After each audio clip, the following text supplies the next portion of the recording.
Hey, welcome back to Computer Science Theory. This is Comms W3261, offered Summer B 2021 at Columbia University. And this is Lecture 9, Part 3. We'll call this From Turing Machines to Algorithms. So in this part of the lecture, we're going to talk about the way we describe Turing machines and about levels of abstraction for talking about computation with these really powerful computational models. We're also going to introduce what's called the Church-Turing Thesis, after our favorite dude Turing and mathematician Alonzo Church. So what have we seen? In the last part, we saw that several models of computation are more or less, well, they are equivalent in power to Turing machines. In particular, we saw that multi-tape Turing machines could recognize and decide precisely the same set of languages as regular Turing machines. We saw that non-deterministic Turing machines could too.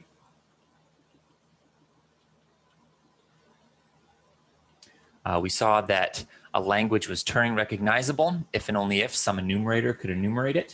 So that's not exactly equivalence because enumerators do a different thing. They enumerate strings, but it's still sort of a statement about being equivalent in power. And we might ask, okay, what other superpowers have people given to Turing machines, and what other systems for high-level, powerful, random access automata have been proposed?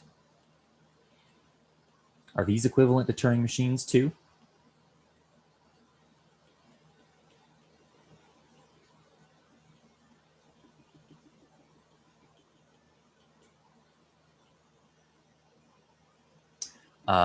And it turns out that usually a high-level automaton that you design with random access memory is going to turn out to be equivalent to a Turing machine.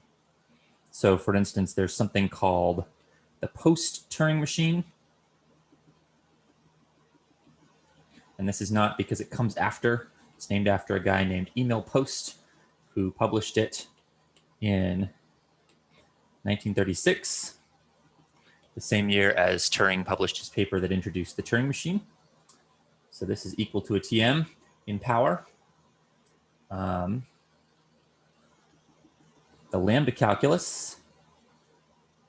You may have seen lambda functions when you're programming. This is due to Alonzo Church in the 1930s, depending on when you date his papers. And the fully worked out lambda calculus is equivalent in power in terms of what it can calculate to a Turing machine. There's more exotic forms of computation, like the mathematician Hao Wang introduced the Wang tile in 1961. This is a little bit later, but it might be worth looking up and looking into because it's a very cool sort of port of computation into these geometric tiles that are divided, that are colored in different ways. So you can represent abstract programs as series of tiles. It turns out that if you have an automaton with a queue, so instead of a stack, which is you push and pop from the top, a queue is a first in, first out data structure. So if you give it an automaton a queue, sort of like we did for the push-down automaton, but you give it a slightly different data structure for storage, that turns out to be equivalent to a Turing machine also. So queues are going to be more powerful than stacks in this context. That's equivalent to a Turing machine.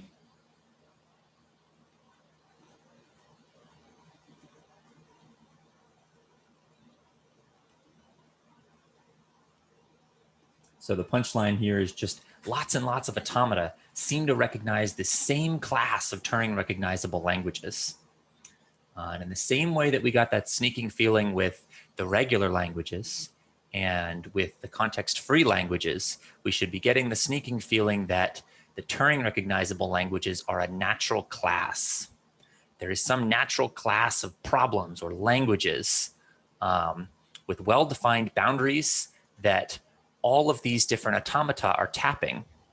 We might even start to think that our formal science, remember, we're just making definitions and we're using them to reason about the world, is actually latching on to something which is really fundamental about computation. That computation exists in the world, perhaps. It's not just something that originated in the 1950s with the first guy to put together a metal box. No, it's something that has always been there. It is a phenomenon in our universe that we've relatively recently learned to access and think about mathematically. So we're getting at some deep truths that I can't really prove. I just want to plant these seeds of suspicion in your brain. You know what else is fun? We can actually go further than automata, strictly. So we can observe that anything, any formal system that can simulate a Turing machine can be used to recognize and decide languages. This property is called Turing completeness.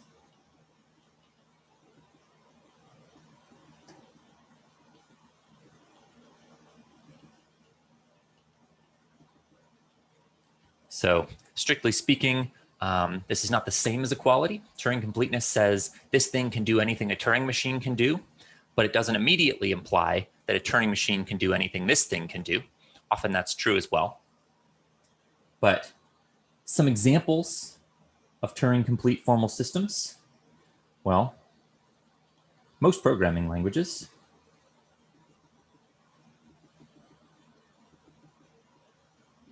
So any general high-level programming language you've programmed in is almost certainly Turing machine complete. So that'd be C, C++, Java, Python, JavaScript, et cetera, et cetera. The only exceptions are going to be languages with very limited expressive capabilities. So maybe a language that doesn't contain macros, it's just a simplified markup language, or something that only does database queries, so it can't contain loops and do arbitrary computation. But most programming languages can simulate Turing machines. LaTeX, even though it's a markup language, has macro capabilities. So you can simulate a Turing machine in LaTeX. And compiling LaTeX is arbitrary computation. You can do any problem.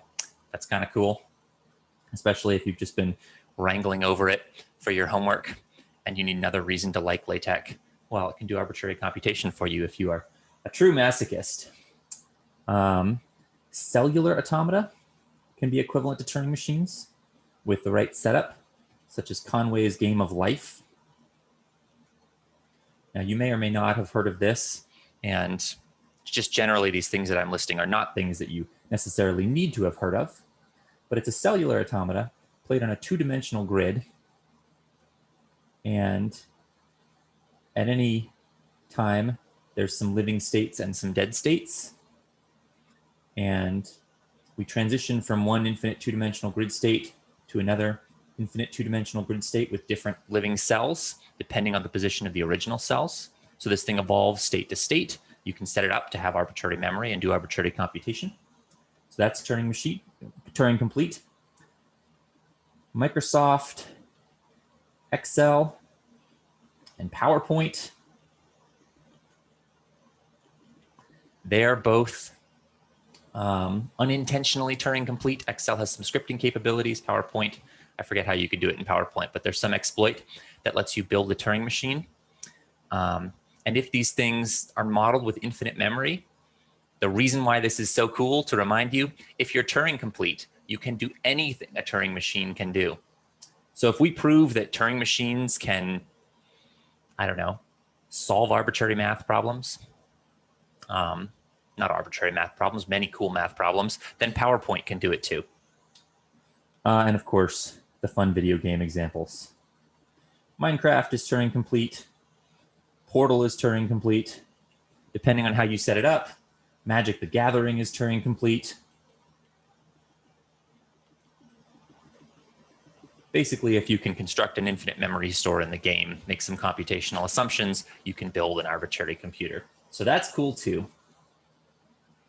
And all of these cool observations about the world, all of these places that Turing machines crop up, leads us to this thesis, this hypothesis, really, called the Church-Turing Thesis. So this is a proposal put forward by Church and Turing and others that starts to seem truer and truer the more you work with Turing machines, and it's about what Turing machines can do. You'll see it written in a bunch of different ways, including a different way in the book.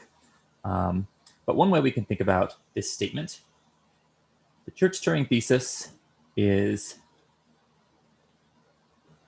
our intuitive notion of an algorithm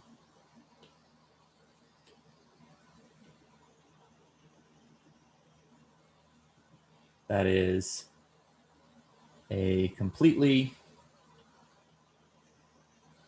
specified process for performing a task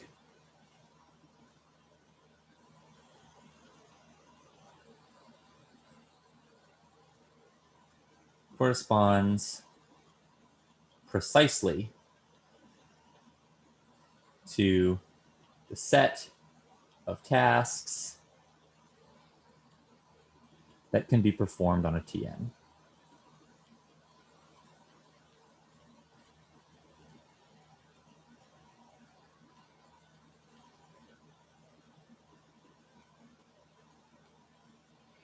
So this is the idea that the Turing machine is the right formal definition to capture our intuitive notion of computation.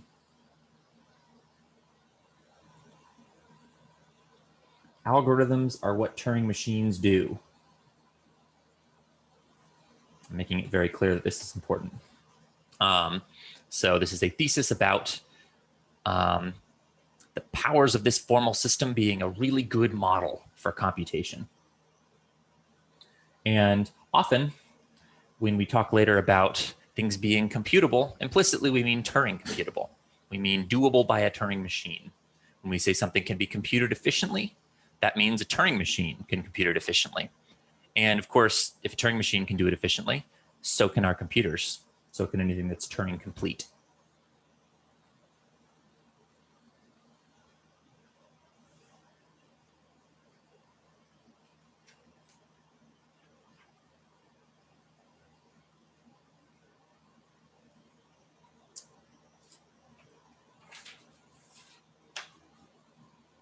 So I want to talk for a minute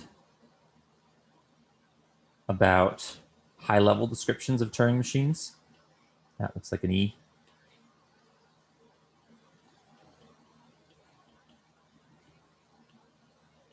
So far we've seen a couple of high-level descriptions for our proofs in the last part of this lecture, but mostly we've seen implementation-level descriptions.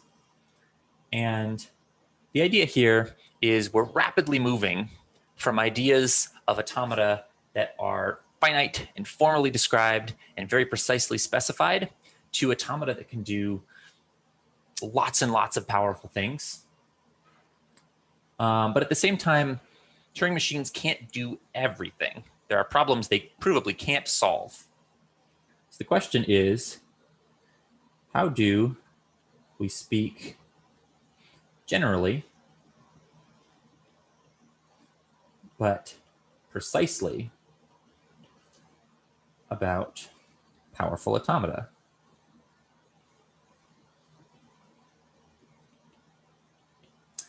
How do we free ourselves from the burden of writing out every single state, but also make sure we're not making mistakes in our proofs because we're being too sloppy or too high level? And our ideal is that every high-level description should be reducible to a full formal description in principle.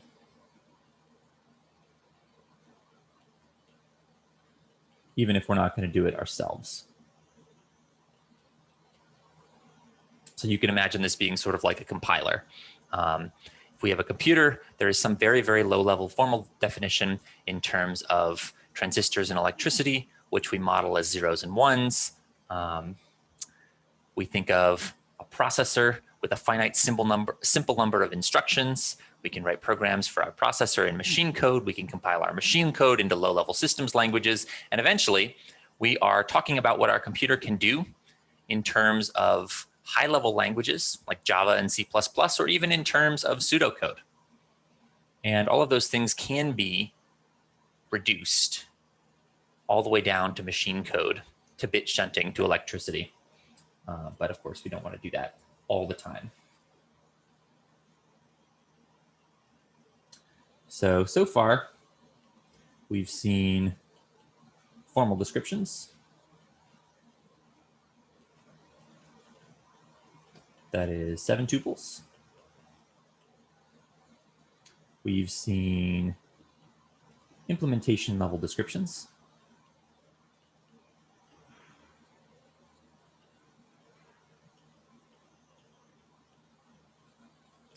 So we'll describe head movement and tape measurement, tape management, how we move symbols around on the tape. And of course, we have the level of description we'll use mostly from now on, the high-level description. That is precise English prose,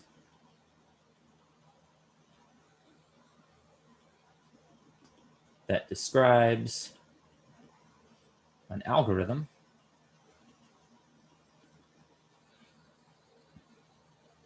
while ignoring the details of implementation.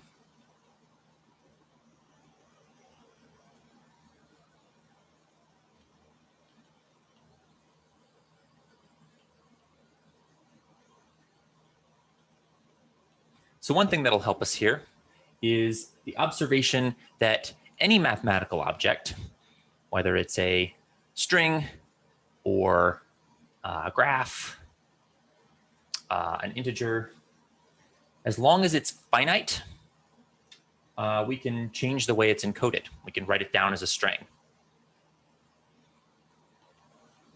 So all finite mathematical objects can be encoded as strings. So to explain what I mean by this,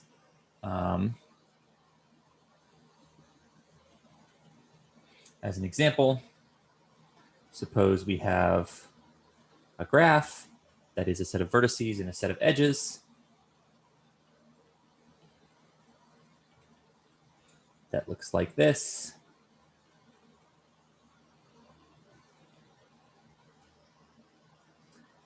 We can write G as a string over any alphabet. I'll say over any non-empty alphabet.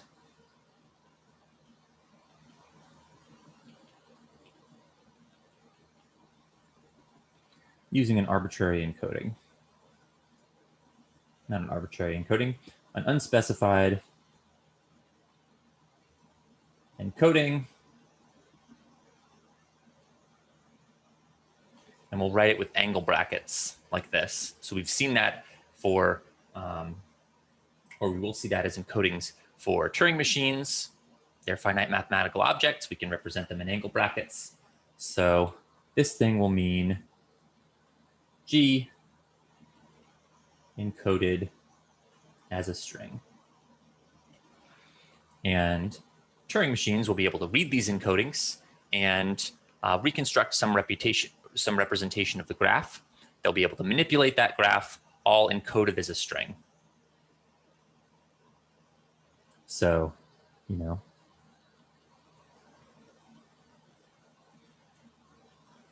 we could just list all vertices and edges.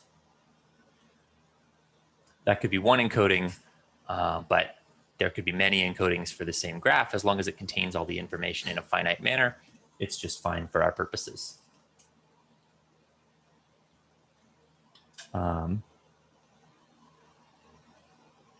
we will assume, although we'll often state this assumption just to remind ourselves that we're doing it, that if some Turing machine takes an encoded object, O, as input, it begins by scanning O, scanning the encoding of O, and rejecting if this particular encoding is not a valid encoding of the right kind of object.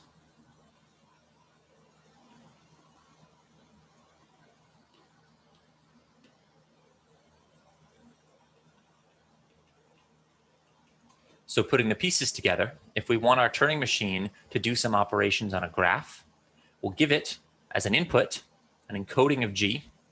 And what our Turing machine will do is start by scanning the encoding, make sure it represents a valid graph and reject if not.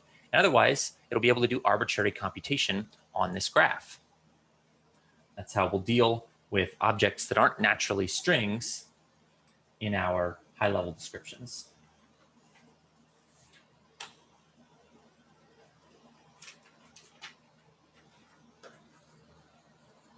So let's do a quick example of this on graphs, and we'll see more examples of Turing machines computing on representations of other automata next time.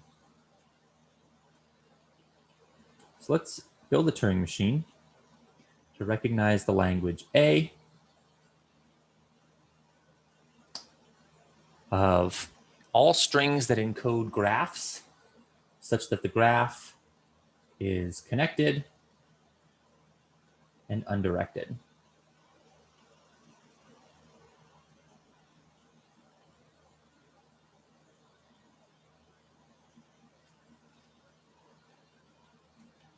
So here's a high-level description of a Turing machine that recognizes A. Actually, I think this one will decide A. Our Turing machine will do the following. On input G, an encoding of some graph, G is a vertex set and an edge set. We have our implicit step 0, which is reject if the input is not an encoded graph.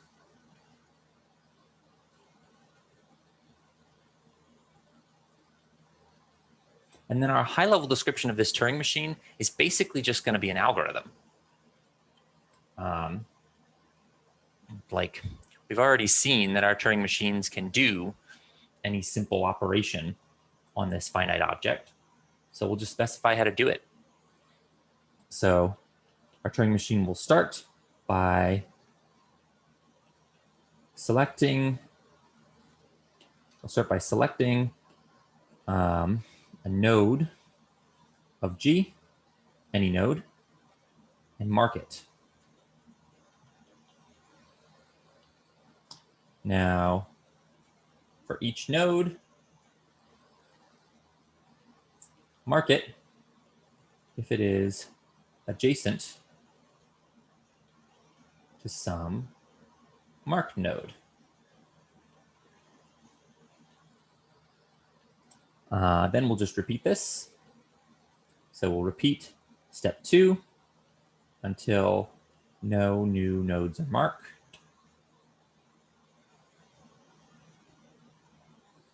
And then 4, we'll say if all nodes are marked,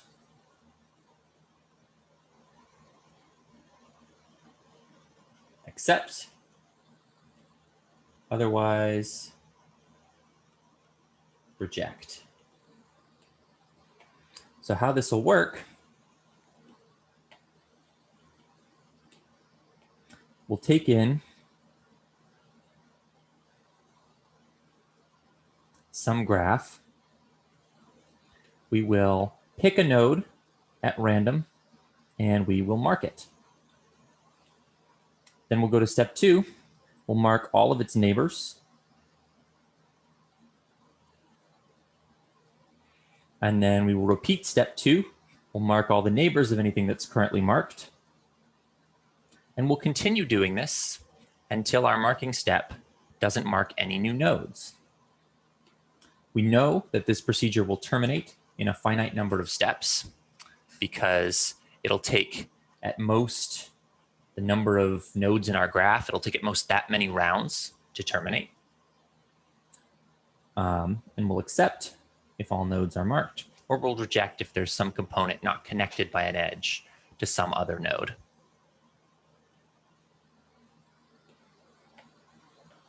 So it may look like an algorithm, but it's a perfectly well-specified Turing machine, at least at the high level. And in principle, we could take this, we could boil it down to an implementation level description and boil it down from there to a formal description. It would just probably take quite a lot of states. So how does this translate to implementation details?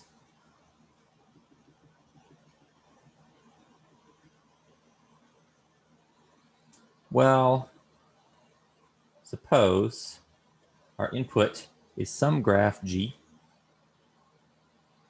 on the nodes 1, 2, 3, and 4 with these edges. We could encode G as the set of vertices followed by the set of edges. That is, we could encode G as 1, 2, 3, 4, followed by parentheses containing all the edges. So 2, 3 is an edge, 3, 4 is an edge, 2, 4 is an edge. That could be our input string. We can certainly imagine a Turing machine that would read in input strings and reject any that weren't in that format. That's our step 0. And then, of course, we could imagine a Turing machine that would then modify this particular representation, shifting strings around, adding nodes, deleting nodes, marking nodes by marking symbols on our tape. The implementation of step 2 might look like, for each marked node, suppose we've marked, suppose we've started with 2, we've marked it with a star, that is, we've rewritten 2 on the tape with a star overhead.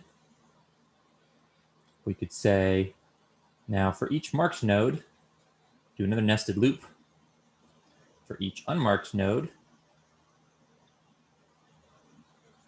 so we'll call our marked node U and our unmarked node V.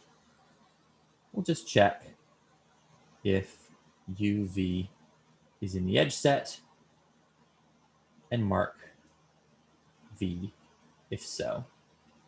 So implicitly, this is going to involve shuttling back and forth So I'm going to have some second marker for each of my unmarked nodes that I'm going to gradually cross off. And then I'm going to check if each of these pairs is in my edge set. And finally, I will go about marking the adjacent nodes. So I'll find, oh, hey, 2, 3 is in my edge set and 2, 4 is in my edge set. So I'll mark these ones. Once I repeat step 2, I will then find out that no new nodes are getting added. No new marked nodes are getting added, and I will conclude that because node 1 is not marked, this graph is not connected.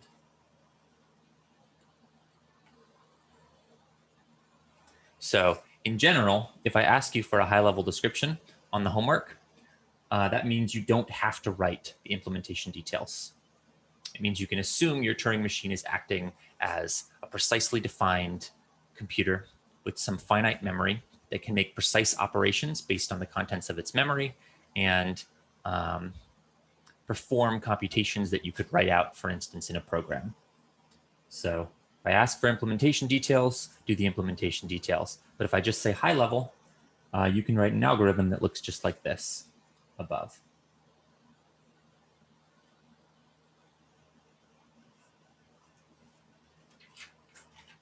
So we will stop there. Next time, we will show a bunch of examples of high-level descriptions.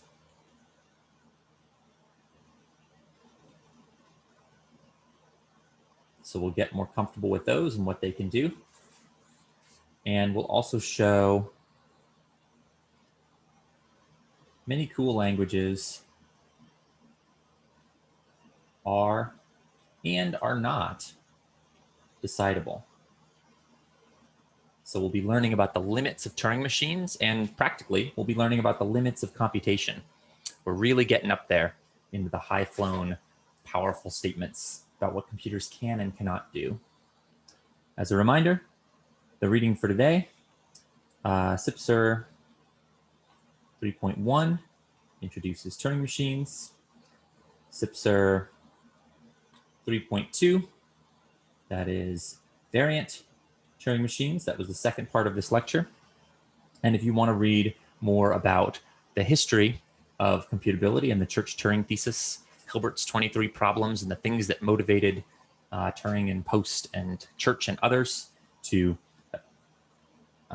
figure this problem out, you can read section 3.3 on high-level representations and the Church-Turing Thesis. So that's all for this lecture. Thanks very much for watching. Have a great weekend and see you in the next one. Bye.